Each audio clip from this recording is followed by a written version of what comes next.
तो गाइस इसका first part complete हो चुका आपका विद्युत धारा के चुंबकीय प्रभाव। आज अपन जो है इसका सेकंड पार्ट कर रहे हैं, दक्षिण हस्त अंगुष्ठ का नियम पढ़ रहे हैं। ठीक है, अब चलिए देखते हैं ये क्या है आपका दक्षिण हस्त अंगुष्ठ का नियम क्या है। इसका डायग्राम देख लीजिए किस प्रकार से बना हुआ कि अंगूठा क्या है, धारा की दिशा, विद्युत धारा की दिशा है।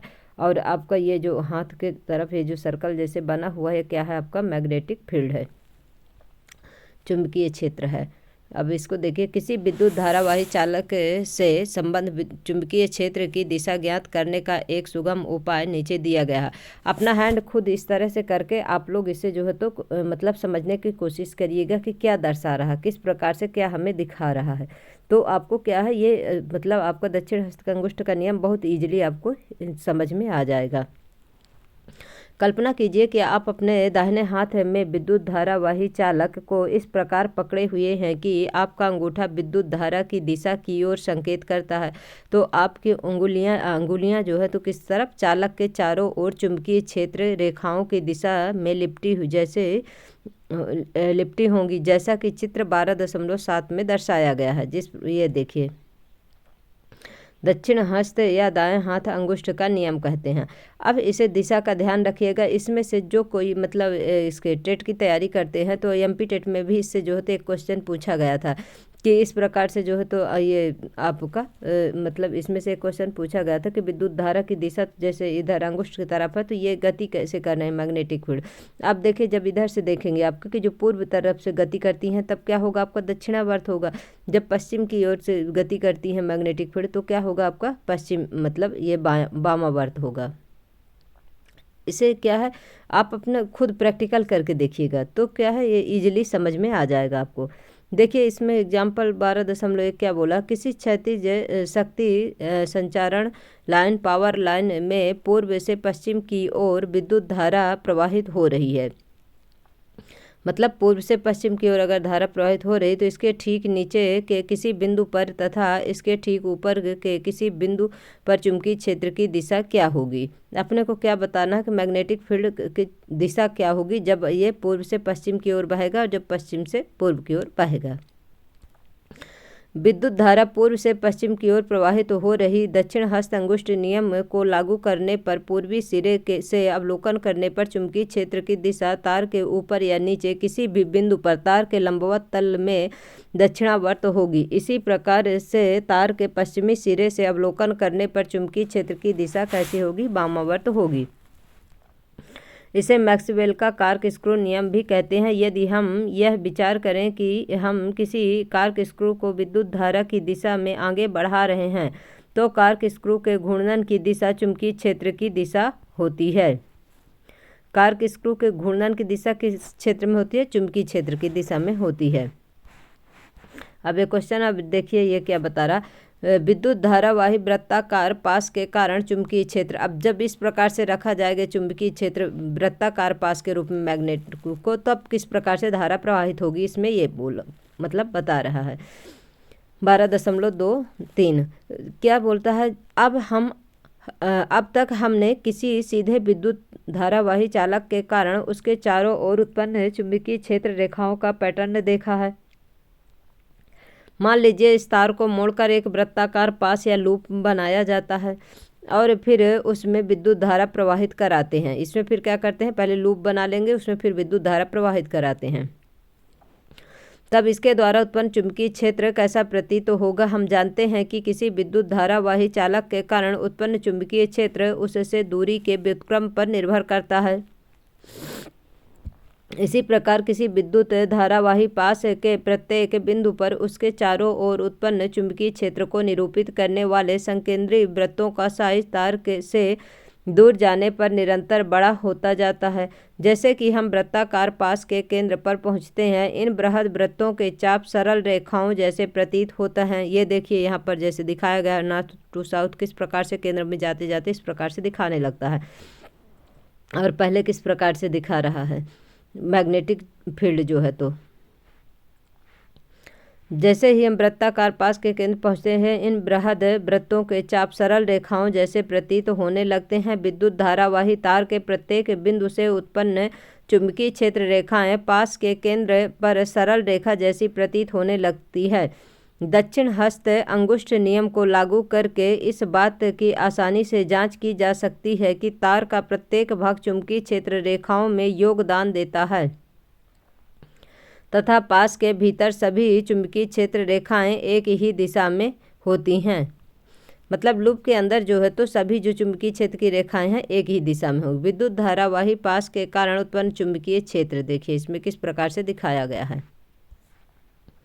अब क्रियाकलाप 12.6 देखिए क्या बोला है। धारावाही वृत्ताकार कुंडली द्वारा उत्पन्न चुंबकीय क्षेत्र। एक ऐसा आयताकार कार्डबोर्ड लीजिए जिसमें 2 छिद्र हों। ये देखिए कार्डबोर्ड है जिसमें ए और बी क्या है, इसमें छिद्र हैं। एक जिसमें फेरों की संख्या काफ़ी अधिक हो और उसे कार्डबोर्ड के तल के अभिलंबवत लगाया जा सके और किस प्रकार से मैग्नेटिक इसमें फील्ड हो और जिसमें जो है तो क्या है इस प्रकार से इसे लगाया जा सके। चित्र 12.9 में दर्शाए के अनुसार कुंडली के सिरों को श्रेणी क्रम में बैटरी, एक कुंजी तथा एक धारा नियंत्रक में संयोजित करना है। इसमें ये देखिए बैटरी है और एक कुंजी है, एक क्या है धारा नियंत्रक है। कार्डबोर्ड पर लौह चूर्ण एक समान रूप से छितराइए। अब कार्डबोर्ड पर क्या करना है, लौह का चूर्ण रख देना है। लोहे का आपका छोटे छोटे जो चूर्ण होगा लोहा का उसी को रखेंगे। कुंजी लगाकर परिपथ पूरा कीजिए। फिर कुंजी लगा देना है और परिपथ को क्या करना है, पूरा करना है। कार्डबोर्ड को हल्के से कुछ बार थपथपाइए। कार्डबोर्ड पर जो पैटर्न बनता दिखाई दे उसका क्या करना है, प्रेक्षण करना है कि किस प्रकार से इसमें मैग्नेटिक फील्ड कार्य कर रहा है। हम जानते हैं कि किसी विद्युत धारावाही तार के कारण किसी दिए गए बिंदु पर उत्पन्न चुंबकीय क्षेत्र प्रवाहित विद्युत धारा का अनुलोमत निर्भर करता है। अतः यदि हमारे पास n फेरों की कोई कुंडली हो तो उत्पन्न चुंबकीय क्षेत्र परिमाण में एकल फेरे द्वारा उत्पन्न चुंबकीय क्षेत्र की तुलना में n गुना अधिक प्रबल होगा। इसका कारण यह है कि प्रत्येक फेरे में विद्युत धारा के प्रवाह की दिशा समान है, अतः व्यष्टिगत फेरों के चुंबकीय क्षेत्र संयोजित हो जाते हैं। देखिए किस प्रकार से ये इसमें एक मैग्नेट लीजिए और इसमें कई जो है तो इस प्रकार से क्या करना है, इसमें जो है तो तार से क्या करना है, इसे लपेट देना है और फिर उसके बाद क्या करना है, उसमें बैटरी लगाना है, कुंजी लगाना है और धारा प्रवाहित करना है। फिर देखना किस प्रकार से मैग्नेटिक फील्ड कितने क्षेत्र में उत्पन्न हो रहा है। किसी विद्युत धारावाही प्रणालिका के भीतर और उसके चारों ओर चुंबकीय क्षेत्र की रेखाओं को क्या करना है, इसे ज्ञात करना है। फिर देखिए 12.2.4 यानी प्रणालिका में प्रवाहित विद्युत धारा के कारण चुंबकीय क्षेत्र। अब जब विद्युत धारा प्रणालिका में प्रवाहित होती है तो उसके कारण किस प्रकार से मैग्नेटिक फील्ड उत्पन्न हो रहा। पास लिपटे विद्युत रोधी तांबे के तार के बेलन की आकृति के अनेक फेरों वाली कुंडली को प्रणालिका कहते हैं। ये देखिए इस प्रकार से है, ये क्या है, प्रणालिका है जिसमें कुंडली जैसे तार लपेटी गई है, प्रणालिका कहते हैं। और किसी विद्युत धारावाही प्रणालिका का के कारण उनके चारों ओर उत्पन्न चुंबकीय क्षेत्र रेखाओं का पैटर्न 12.10 में दर्शाया गया है। ये है जो इस प्रकार से इस चुंबकीय क्षेत्र के पैटर्न की तुलना 12.4 में दर्शाए गए क्षण चुंबक के चुंबकीय क्षेत्र रेखाओं के पैटर्न से कीजिए। क्या ये एक जैसे प्रतीत होते हैं? वास्तव में प्रणालिका का एक सिरा उत्तर ध्रुव तथा दूसरा सिरा दक्षिण ध्रुव की भांति व्यवहार करता है। प्रणालिका के भीतर चुंबकीय क्षेत्र रेखाएं समांतर सरल रेखाओं की भांति होती हैं। यह निर्दिष्ट करता है कि किसी प्रणालिका के भीतर सभी बिंदुओं पर चुंबकीय क्षेत्र समान होता है, अर्थात प्रणालिका के भीतर एक समान चुंबकीय क्षेत्र होता है। मतलब ये इसके अंदर क्या होता है, चुंबकीय क्षेत्र जो है तो एक समान जो है तो रहता है। प्रणालिका के भीतर उत्पन्न प्रबल चुंबकीय क्षेत्र का उपयोग किसी चुंबकीय पदार्थ जैसे नर्म लोहे को प्रणालिका के भीतर रखकर चुंबक बनाने में किया जा सकता है। इस प्रकार बने चुंबक को क्या बोलते हैं, विद्युत चुंबक कहते हैं। ये देखिए 12.11 में किस प्रकार किसी विद्युत धारावाही प्रणालिका का उपयोग करके भीतर रखी स्टील की छड़ को चुंबकित करने में किया जाता है, एक विद्युत चुंबक बनाया जाता है। फिर 12.3 देखिए चुंबकीय क्षेत्र में किसी विद्युत धारावाही चालक पर बल। हमने यह सीखा है कि किसी चालक में प्रवाहित विद्युत धारा चुंबकीय क्षेत्र उत्पन्न करती है और इस प्रकार उत्पन्न चुंबकीय क्षेत्र इस चालक के निकट रखे किसी चुंबक पर कोई बल आरोपित करता है। फ्रांसीसी वैज्ञानिक आंद्रे मैरी एम्पियर ने 1775 से 1836 ने यह विचार प्रस्तुत किया कि चुंबक को भी विद्युत धारावाही चालक पर परिमाण में समान परंतु दिशा में विपरीत बल आरोपित करना चाहिए। किसी विद्युत धारावाही चालक पर चुंबकीय क्षेत्र के कारण लगने वाले बल को निम्नलिखित क्रियाकलाप द्वारा निर्दिष्ट किया जा सकता है। अब देखिए क्या है क्रियाकलाप 12.7। देखिए एल्यूमीनियम की एक छोटी छड़ लगभग 5 सेंटीमीटर लंबी लीजिए। चित्र 12.12। ये देखिए 12.12 में किस प्रकार से बना हुआ है।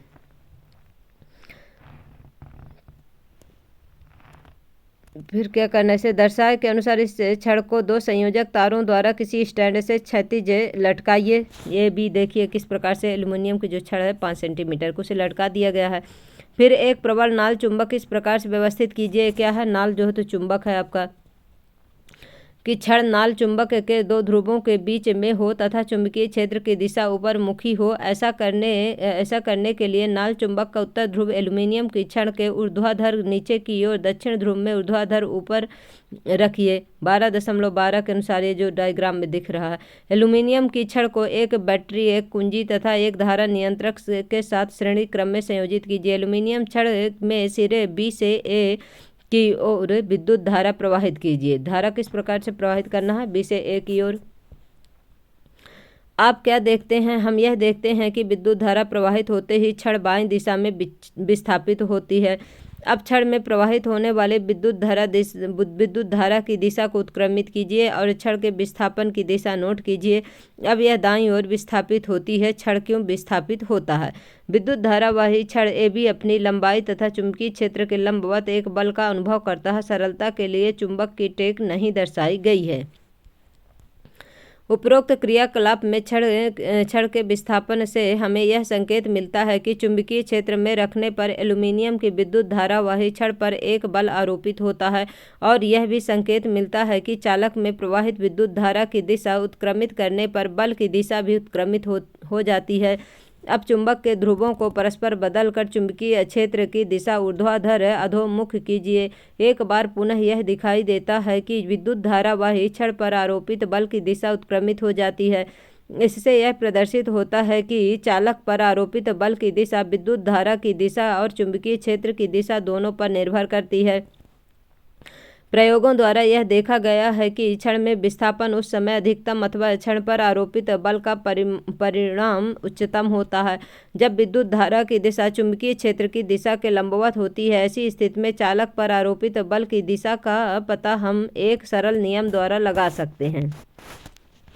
अब देखिए कौन सा नियम आ गया, फ्लेमिंग का वाम हस्त का नियम आ गया। ये क्रियाकलाप 12.7 में हमने विद्युत धारा की दिशा और चुंबकीय क्षेत्र की दिशा को परस्पर लंबवत रखकर विचार किया था और यह पाया था कि चालक पर आरोपित बल दिशा इन दोनों के लंबवत है। इन तीनों दिशाओं की व्याख्या एक सरल नियम जिसे क्या कहते हैं, फ्लेमिंग के वामा हस्त का नियम कहते हैं, द्वारा की जा सकती। इस नियम के अनुसार अपने बाएं हाथ की तर्जनी, मध्यमा तथा अंगूठे को इस प्रकार फैलाइए कि ये तीनों एक दूसरे के परस्पर किस प्रकार हो, लंबवत हो। अब अपने हाथ इस प्रकार से करके और ऐसे करके आप देखिए, फिर क्या होगा जब आपको लिखने को आएगा ना कि बामा आपका ये फ्लेमिंग के बाएं हाथ का नियम जो है, तो आप क्या करेंगे, तुरंत अपना हैंड ऐसा करेंगे और जो तो सब लिख डालेंगे कि आपकी धारा की दिशा किस तरफ है, मैग्नेटिक फील्ड किस तरफ है और आपका बल की दिशा किस तरफ है, ये सब आपको याद आ जाएगा। अब देखिए क्या कहता है, ये तीनों एक दूसरे के परस्पर लंबवत है। यदि तर्जनी चुंबकीय क्षेत्र की दिशा और मध्यमा चालक में प्रवाहित विद्युत धारा की दिशा, यानी कि आपकी जो तर्जनी है तो क्या है, ये तर्जनी क्या है, चुंबकीय क्षेत्र की दिशा, जो ये तर्जनी है चुंबकीय क्षेत्र की दिशा बता रही है, और मध्यमा क्या है, चालक यानी कि विद्युत धारा बता रहा है, और आपका अंगूठा क्या बता रहा है, अंगूठा जो है तो चालक की गति की दिशा अथवा चालक पर आरोपित बल की दिशा की ओर संकेत कर रहा है। मतलब अंगूठा आपका बल बता रहा है और आपकी जो ये तर्जनी चुंबकीय क्षेत्र बता रही है, मध्यमा क्या है, विद्युत धारा की दिशा बता रही है। इसे आपको ध्यान रखना है क्योंकि इसमें से एक क्वेश्चन अगर कोई टेट की तैयारी करता है तो इसमें से भी एक क्वेश्चन निश्चित है। एमपी टेट में इससे क्वेश्चन एक जरूर पूछा गया था। विद्युत मोटर, विद्युत जनित्र, ध्वनि विस्तारक यंत्र, माइक्रोफोन तथा विद्युत मापक यंत्र कुछ ऐसी युक्तियां हैं जिनमें विद्युत धारावाही चालक तथा चुंबकीय क्षेत्र का उपयोग होता है। यानी कि आपसे अगर ये पूछे कि इसका जो है तो उपयोग कहाँ कहाँ पर होता है, तो आपको बताना कि विद्युत मोटर में, विद्युत जनित्र में, ध्वनि विस्तारक यंत्र, माइक्रोफोन तथा विद्युत मापक यंत्र जो है तो ऐसी युक्तियों में क्या है, चुंबकीय क्षेत्रों का उपयोग किया जाता है। जो एग्जाम्पल हैं गाइज, इनको जो है तो शॉर्ट्स में बता दूंगी, क्योंकि इसमें जो है तो टाइम नहीं वेस्ट करते हैं और इसे कंप्लीट कर देते हैं। इसके बाद इसके कल जो है तो पूरे क्वेश्चन आंसर करवा देती हूँ, जिससे आपका क्या है ये यूनिट कंप्लीट हो जाए। अब देखिए इसका उपयोग कहाँ होता है आपका जो है तो विद्युत धारा सदैव चुंबकीय क्षेत्र उत्पन्न करती है, यहाँ तक कि औषध में चुंबकत्व, मतलब कहने का मतलब जो आपका इलाज होता है उसमें भी इसका मैग्नेट का कितना उपयोग है। विद्युत धारा सदैव चुंबकीय क्षेत्र उत्पन्न करती है, यहाँ तक कि हमारे शरीर की तंत्रिका कोशिकाओं के अनुदिश गमन करने वाली दुर्बल आयन धाराएं भी चुंबकीय क्षेत्र उत्पन्न करती हैं। जब हम किसी वस्तु को स्पर्श करते हैं तो हमारी तंत्रिकाएं एक विद्युत आवेग का उस पेशी तक वहन करती हैं जिसका हमें उपयोग करना है। यह आवेग एक अस्थायी चुंबकीय क्षेत्र उत्पन्न करता है। ये क्षेत्र अति दुर्बल होते हैं और पृथ्वी के चुंबकीय क्षेत्र की तुलना में उसके एक अरबवें भाग के बराबर होते हैं। मानव शरीर के दो मुख्य भाग जिनमें चुंबकीय क्षेत्र का उत्पन्न होना महत्वपूर्ण है, वे हृदय तथा मस्तिष्क है। शरीर के भीतर चुंबकीय क्षेत्र शरीर के विभिन्न भागों के प्रतिबिंब प्राप्त करने का आधार बनता है। ऐसा एक विशेष तकनीक है जिसे चुंबकीय अनुनाद प्रतिबिंबन या मैग्नेटिक रेजोनेंस इमेज कहते हैं। MRI का मान लीजिए फुल फॉर्म आ जाएगा तो क्या हो जाएगा आपका, मैग्नेटिक रेजोनेंस इमेज या कि चुंबकीय अनुनाद प्रतिबिंबन कहते हैं। एक नंबर के क्वेश्चन में पूछ सकता है, क्योंकि उपयोग द्वारा किया जाता है। चिकित्सा निदान में इन प्रतिबिंबों का विश्लेषण सहायक होता है। इस प्रकार चिकित्सा विज्ञान में चुंबकत्व के महत्वपूर्ण उपयोग हैं। अब 12.4 में देखिए घरेलू विद्युत परिपथ। हम अपने घरों में विद्युत शक्ति की आपूर्ति मुख्य तारों जैसे मेष में कहते हैं से प्राप्त करते हैं। ये मुख्य तार या तो धरती पर लगे विद्युत खंभों के सहारे अथवा भूमिगत केबलों से हमारे घरों तक आते हैं। इस आपूर्ति के तारों में से एक तार को जिस पर प्रायः लाल विद्युत रोधी आवरण होता है वो विद्युतमय तार या अथवा धनात्मक तार कहते हैं। अन्य तार को जिस पर काला आवरण होता है उसे उदासीन तार कहते हैं, यानी ऋणात्मक तार कहते हैं। हमारे देश में इन दोनों तारों के बीच में 220 वोल्ट का विभवांतर होता है, यानी कि जो रेड तार रहती है आपका क्या है, फेस वाली होती है, और जो ऋणात्मक होती है एक ये ब्लैक वाली उसे क्या है, उदासीन होती है। जो ग्रीन होती है उसका क्या है, अर्थ में देते हैं जो ग्रीन तार होती है। घर में लगे मीटर बोर्ड में ये तार मुख्य फ्यूज से होते हुए एक विद्युत मीटर में प्रवेश करते हैं। इन्हें मुख्य स्विच से होते हुए घर के लाइन तारों से संयोजित किया जाता है। ये तार घर के पृथक परिपथों में विद्युत आपूर्ति करते हैं। प्रायः घरों में 2 पृथक परिपथ होते हैं। 15 एम्पियर विद्युत धारा देखिए किस प्रकार से इस प्रकार बना। भू संपर्क तार, देखिए ये तार भी पूछ लेगा कि कौन सी तार का क्या काम है। देखिए आपकी जो ब्लैक वाली तार है क्या है, उदासीन तार है। अब विद्युतमय तार रेड वाली है, यानी कि फेस वाली तार है। भू संपर्क तार जो अर्थ वाली जो ग्रीन तार है। और कितनी धारा प्रवाहित होती है, 220 वोल्ट की धारा प्रवाहित होती है जो घर में होते हैं।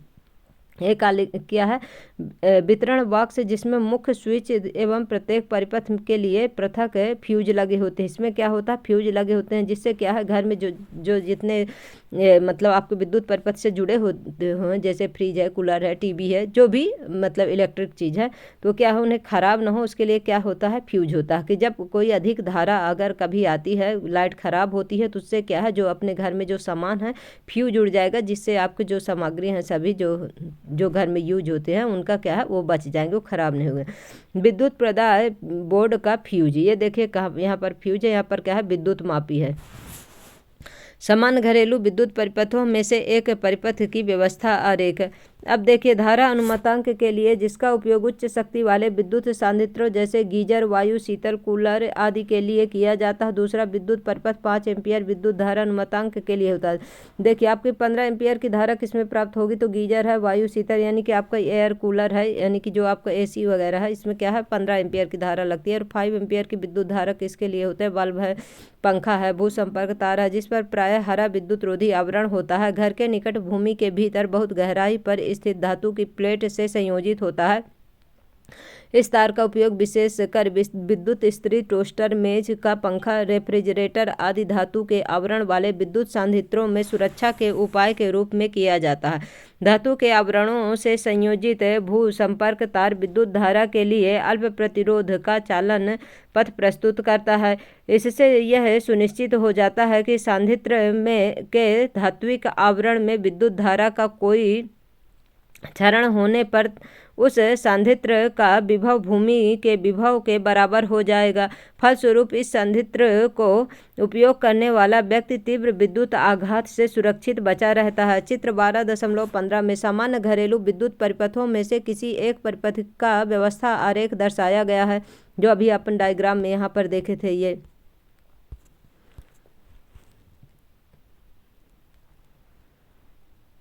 प्रत्येक पृथक विद्युत परिपथ में विद्युतमय तथा उदासीन तारों के बीच विभिन्न विद्युत संयंत्रों को संयोजित किया जा सकता है। प्रत्येक संयंत्र का अपना पृथक ऑन ऑफ स्विच होता है ताकि इच्छानुसार उनको विद्युत धारा प्रवाहित कराई जा सके, सभी संयंत्रों के समान वोल्टता मिल सके। इसके लिए उन्हें परस्पर पार्श्वक्रम में संयोजित किया जाता है। विद्युत फ्यूज सभी घरेलू परिपथों का एक महत्वपूर्ण अवयव होता है। पिछले अध्याय अनुभाग 11.7 में देखिए कि हम फ्यूज के सिद्धांत एवं कार्य विधि के विषय में अध्ययन कर चुके हैं। विद्युत परिपथ में लगा फ्यूज परिपथ तथा संयंत्र को अतिभारण के कारण होने वाली क्षति से बचाता है। जब विद्युतमय तार तथा उदासीन तार दोनों सीधे संपर्क में आते हैं तो अतिभारण हो जाता है, यानी कि जो फेस और अर्थ की आपकी ये जो ब्लैक वाली तार मिल जाएगा तो क्या हो जाएगा, अतिभारण यानी क्षति हो जाएगी। तब यह होता है तब तारों का विद्युत रोधन क्षतिग्रस्त हो जाता अथवा संयंत्र में कोई दोष होता है। ऐसी परिस्थितियों में किसी परिपथ में विद्युत धारा अकस्मात बहुत अधिक हो जाती है, इसे लघु पतन कहते हैं। विद्युत फ्यूज का उपयोग विद्युत परिपथ तथा विद्युत संयंत्र को अवांछनीय उच्च विद्युत धारा के प्रवाह को समाप्त करके संभावित क्षति से बचाना है। जो फ्यूज लगे होते हैं, फ्यूजों में होने वाला जूल तापन फ्यूज को पिघला देता है, जिससे विद्युत परिपथ टूट जाता है। आपूर्ति वोल्टता के दुर्घटनावश होने वाली वृद्धि से भी कभी कभी अतिभारण हो सकता है। कभी कभी एक ही सॉकेट से बहुत से विद्युत संयंत्रों को संयोजित करने से भी अतिभारण हो जाता है, यानी कि एक जगह जो बहुत सारे प्लग हर चीज़ों को जो लगा देते हैं उससे भी ये कभी कभी हो जाता है। आपने क्या सीखा? अभी हम लोगों ने जो पढ़ा है इसमें से क्या सीखे हैं, क्या सार निकलता है? देखिए, दिक्सूची एक छोटा चुंबक होता है। इसका एक सिरा जो उत्तर की ओर संकेत करता है उत्तर ध्रुव कहलाता है तथा दूसरा सिरा जो दक्षिण की ओर संकेत करता है दक्षिण ध्रुव कहलाता है। किसी चुंबक के चारों ओर एक चुंबकीय क्षेत्र होता है जिसमें उस चुंबक के बल का संसूचन किया जा सकता है। किसी चुंबकीय क्षेत्र के निरूपण के लिए चुंबकीय क्षेत्र रेखाओं का उपयोग किया जाता है। चुंबकीय क्षेत्र रेखा वह पथ है जिसके अनुदिश कोई परिकल्पित स्वतंत्र उत्तर ध्रुव गमन करने की प्रवृत्ति रखता है। चुंबकीय क्षेत्र के किसी बिंदु पर क्षेत्र की दिशा उस बिंदु पर रखे उत्तर ध्रुव की गति की दिशा द्वारा दर्शाई जाती है। जहां चुंबकीय क्षेत्र प्रबल होता है वहां क्षेत्र रेखाएं एक दूसरे के निकट दिखाई देती हैं। किसी विद्युत धारावाही धातु के तार से एक चुंबकीय क्षेत्र संबंध होता है। तार के चारों ओर क्षेत्र रेखाएं अनेक संकेंद्रित वृत्तों के रूप में होती हैं जिनकी दिशा दक्षिण हस्त अंगुष्ठ के नियम के द्वारा ज्ञात की जाती है। विद्युत चुंबक में नर्म लोहे क्रोड होता है जिसके चारों ओर विद्युत रोधी तांबे के तार और कुंडली लिपटी रहती है। कोई विद्युत धारावाही चालक चुंबकीय क्षेत्र में रखे जाने पर बल का अनुभव कराता है। यदि चुंबकीय क्षेत्र तथा विद्युत धाराएं की दिशाएं परस्पर एक दूसरे के लंबवत हैं तब चालक पर आरोपित बल की दिशा इन दोनों दिशाओं के लंबवत होती हैं, जिसे फ्लेमिंग के वाम हस्त नियम द्वारा प्राप्त किया जाता है। हम अपने घरों में प्रत्यावर्ती विद्युत शक्ति 220 वोल्ट पर प्राप्त करते हैं जिसकी आवृत्ति यानी फ्रीक्वेंसी कितनी होती है 50 हर्ट्ज। आपूर्ति का एक तार लाल विद्युत रोधन युक्त होता है जिसे विद्युतमय तार कहते हैं। दूसरा काला विद्युत रोधन होता है जिसे उदासीन तार कहते हैं। इन दोनों तारों के बीच 220 वोल्ट का विभवांतर होता है। तीसरा तार भू संपर्क तार होता है जिस पर हरा विद्युत रोधन होता है। यह तार भूमि की गहराई पर दबी होती है। 1 नंबर का क्वेश्चन आपका इससे पूछ सकता है, इसलिए आपको जो रेड है, ग्रीन है, जो तार है और आपका ब्लैक तार, मतलब तीनों में से कौन सा किसका काम है इसे भी ध्यान में रखना है अपने को। भूसंपर्क एक सुरक्षा उपाय है जो यह सुनिश्चित करता है कि संयंत्र में धात्विक आवरण में यदि विद्युत धारा का कोई भी क्षरण होता है तो उस संयंत्र का उपयोग करने वाले व्यक्ति को गंभीर झटका न लगे। विद्युत परिपथों की लघुपतन अथवा अतिभारण के कारण होने वाली हानि से सुरक्षा की सबसे महत्वपूर्ण युक्ति क्या है? फ्यूज है। गाइज, अब आज आपका ये जो चैप्टर है तो कंप्लीट होता है। अब इसमें थोड़े से क्वेश्चन आंसर है, इनको सभी को कल कंप्लीट करवा दूंगी। आप लोगों को हमारी क्लास कैसी लगती है? आप लोग हमारे क्लास को लाइक करिए, शेयर करिए गाइज, सब्सक्राइब करिए और बेल आइकन जरूर प्रेस कर लीजिए गाइज, जिससे आपको नोटिफिकेशन मिलता रहे। कोई भी क्वेश्चन आपसे ना बनता हो, कोई भी यूनिट पढ़ना हो गाइज, आप हमें कमेंट बॉक्स में कमेंट करें। Thank you so much guys.